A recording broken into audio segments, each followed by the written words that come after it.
Pemirsa, ketersediaan lahan terbuka hijau di DKI Jakarta masih terbatas. Bahkan untuk persediaan lahan makam, DKI hanya memiliki lahan siap pakai seluas 31,3 hektar yang bisa digunakan hanya untuk 6.000 liang lahat. Terbatasnya lahan ini juga ditambah dengan adanya dugaan makam fiktif di sejumlah tempat pemakaman umum di Jakarta. Informasi selengkapnya dari TPU Petamburan, ada reporter Cikal Multasam dan juru kamera Ali Amran. Cikal, seketika kita tersentak bahwa ternyata ada kemudian mafia makam begitu. Lalu kita ingin tahu informasinya seberapa banyak ketersediaan lahan makam ini di DKI Jakarta.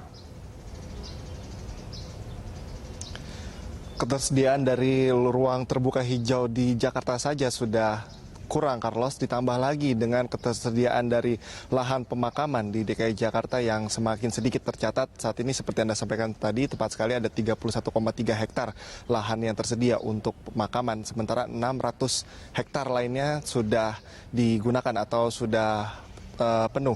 Sementara kita berhitung ada lahan saja ada 5,5 meter persegi. Artinya saat ini dari 31,3 hektar tersebut hanya bisa menampung sekitar 6.000 liang lahat saja. Dan jika kita kembali mengingat bagaimana jumlah penduduk atau warga Jakarta, tentu saja jumlah ini sangat-sangat kurang. Dan untuk itu memang berbagai upaya telah dilakukan, kemudian direncanakan oleh Pemprov DKI Jakarta dan instansi lainnya untuk menyediakan kembali lahan untuk pemakaman. Di antaranya adalah melakukan rencana strategis dari tahun 2013 hingga 2017, yaitu dengan menambah area pemakaman baik yang sudah di TPU yang sudah tersedia dan di sejumlah lokasi-lokasi lainnya juga akan dicoba untuk melakukan perluasan lahan. Kemudian pihak dari Pemprov, kemudian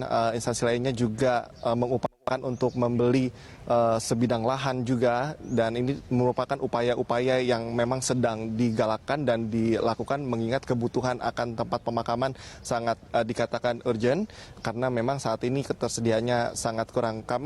Saya tadi coba untuk melakukan pesan singkat dengan Kepala Dinas Pertamanan dan Pemakaman, yakni Ibu Ratnadia, yang mengatakan bahwa untuk di kawasan Jakarta Timur ini masih tersedia di TPU Pondok Rangon dan juga Tegal Alur. Sementara memang untuk lokasi-lokasi lainnya terbilang sudah penuh dan upaya akan terus dilakukan. Kemudian saya juga ingin menceritakan bagaimana kondisi di tempat saya berada ini, yakni di TPU Petamburan. Di sini kondisinya juga sudah terlihat penuh, Carlos. Bahkan jika kita melihat kontur dari TPU Petamburan ini yang berbukit-bukit, kami melihat dari kondisi dari atas pun ini cukup penuh.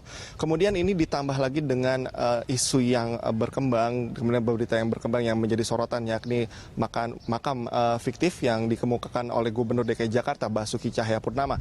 Ia sebelumnya menyatakan bahwa ada sejumlah TPU yang masih melakukan pungutan liar, kemudian sejumlah oknum-oknum di TPU ini melakukan transaksi makam fiktif yang dimana makam tersebut sudah seakan-akan sudah ada, kemudian sudah ada batu nisan tapi di dalamnya kosong, tidak ada jenazah, dan ini merupakan transaksi yang melanggar administrasi dan saat ini juga tengah menjadi soal. Tentunya praktik-praktik semacam ini tentunya harus segera dihilangkan mengingat darurat sekali untuk kebutuhan makam di Jakarta agar tidak semakin sulit untuk menemukan lahan untuk pemakaman ini. Carlos. Iya, Cikal, penertiban lahan atau kemudian mereformasi birokrasi untuk penyediaan lahan ini, atau upaya apa yang harusnya dilakukan oleh pemerintah Provinsi DKI Jakarta untuk ketersediaan lahan makam ini? Pertama, sejak berita ini berkembang, informasi ini berkembang, terutama mengenai makam fiktif ini, Carlos, Gubernur DKI Jakarta Basuki Cahayapurnama, ia langsung menginstruksikan Dinas Pertamanan dan juga pengamanan pemakaman untuk melakukan pendataan ulang di setiap TPU.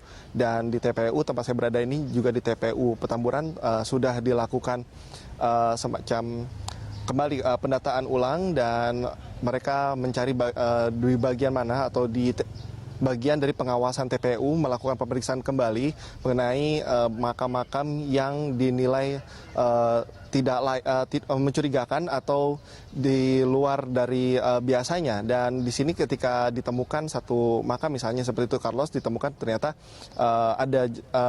ada isinya dan ada jenazah, dan ini sampai saat ini memang belum ditemukan tentang makam fiktif ini, dan memang upaya-upaya seperti melakukan pendataan kembali, kemudian melakukan sistem integrasi online untuk melakukan pendataan di setiap blok-blok dari pemakaman ini, dan upaya-upaya memang terus dilakukan selain memang perluasan lahan juga untuk ketersediaan makam itu sendiri. Dan seperti yang dikatakan oleh Ahok bahwa dia juga akan mencoba untuk meneliti kembali, kemudian mencoba untuk mengkaji kembali bagaimana struktur kepengurusan dari tempat pemakaman umum dan juga Dinas Pertamanan dan juga pemakaman. Dan berikut kita dengarkan kembali bagaimana pernyataan dari Gubernur DKI Jakarta Basuki Cahayapurnama. Udah kita terus tekan, udah pakai elektronik segala macam, ini kita perbaiki. Memang kita mau copot kepala dinas juga, kamu mengganti siapa? Itu juga lagi, kalau mau ganti mirip-mirip, kalau ganti cuma kepala dinas, bawahnya nggak diganti semua, nggak ada guna. Jadi kalau mau ganti itu cuci kudangnya semua, langsung dikeluarin, dibuang semua, makanya mesti kumpulin orang, kalau nggak keburu. Itu yang masalah seperti itu sekarang. Sistem itu baru ditetapin hari ini? Udah dari tahun lalu udah mulai. Tapi nggak berjalan berarti? Nggak, tarik ulur aja. Kan mereka gini kan, kita perintah dia ke sini. Dia sengaja pelan-pelan. Marahin lagi ke sini, marahin lagi ke sini. Dia tahu kok. Mengulur. Persoalan di DKI dia tahu. Dia ngulur-ngulur supaya rezekinya masih bisa nyolong. Pemprov DKI Jakarta dan juga dinas-dinas memang perlu melakukan evaluasi guna meningkatkan sinergitas kerja antar kedua instansi, dan juga tentunya untuk kenyamanan dan juga keamanan dan juga peningkatan fasilitas umum bagi warga Jakarta pada khususnya. Kembali ke Anda di studio, Carlos Michael.